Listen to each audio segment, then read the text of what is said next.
Bonjour, c'est Ludovic, votre analyste indépendant, et voici ma mise à jour sur l'indice SCP500. Alors c'est un graphique de 3 sur une périodicité, un graphique d'analyse sur une périodicité de 3 mois, c'est ça que je voulais dire, excusez-moi. On va faire ça un petit peu plus grand, ce sera plus facile à voir. Alors en effet, nous avons ici la barre verticale qui représente la dernière bougie de vendredi dernier lors de la dernière vidéo. Et je parlais d'un retour haussier possible. Malheureusement, lundi, avec la perspective de l'abaissement de la note de la dette américaine, eh bien, on a plutôt eu droit à une bougie rouge qui est venue s'appuyer sur le bas de la bande de Bollinger et sur cette zone ici vers 1300 points, 1304 points, qui est une zone de résistance intermédiaire au niveau graphique. Alors le mardi, on a quasiment repris toutes les pertes qu'il y avait eu le lundi. Et on a ouvert le mercredi sur un gap haussier qui clôturait au-dessus de la résistance des 1329 points, pour clôturer avec un gain de 1,35 à 1330 points. Et confirmation le jeudi par cette petite bougie qui prend encore 0,53% et termine la semaine quasiment sur un plus haut ici qui n'était plus été depuis la mi-février. Donc cette fin de semaine pour le SCP500, même si c'était une semaine courte, est bel et bien haussière et plus qu'haussière.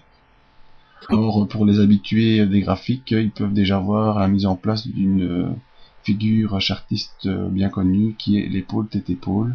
En effet, on a ici ce qui pourrait s'assimiler à une épaule gauche, ici la tête et ici une épaule droite.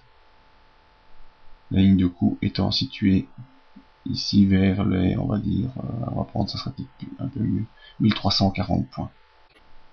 Donc la semaine prochaine pouvant être selon moi un peu haussière, on verra ce qu'il en est sur les 1340 points. Et voyons au niveau des indicateurs. Alors le stochastique nous montre l'impulsion haussière court terme est bien en place et pourrait continuer la semaine prochaine.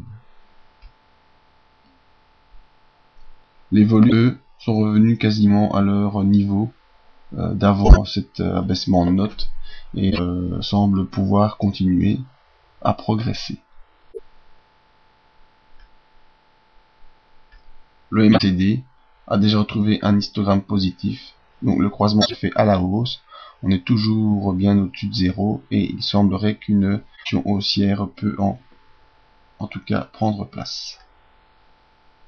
Donc tant au niveau graphique qu'au niveau des indicateurs, une impulsion haussière semble pouvoir revenir s'installer pour la semaine prochaine et voir, en tout cas niveau très important à surveiller, seront les 1340 points en clôture qui devront être franchis pour nous donner une belle perspective et un objectif sur l'année, pour moi toujours les 1400 points.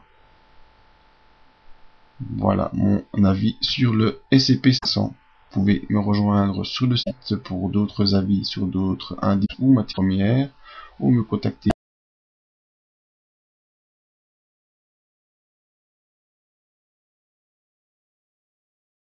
si vous voulez rejoindre la mailing list ou me poser une petite question. Merci de votre écoute.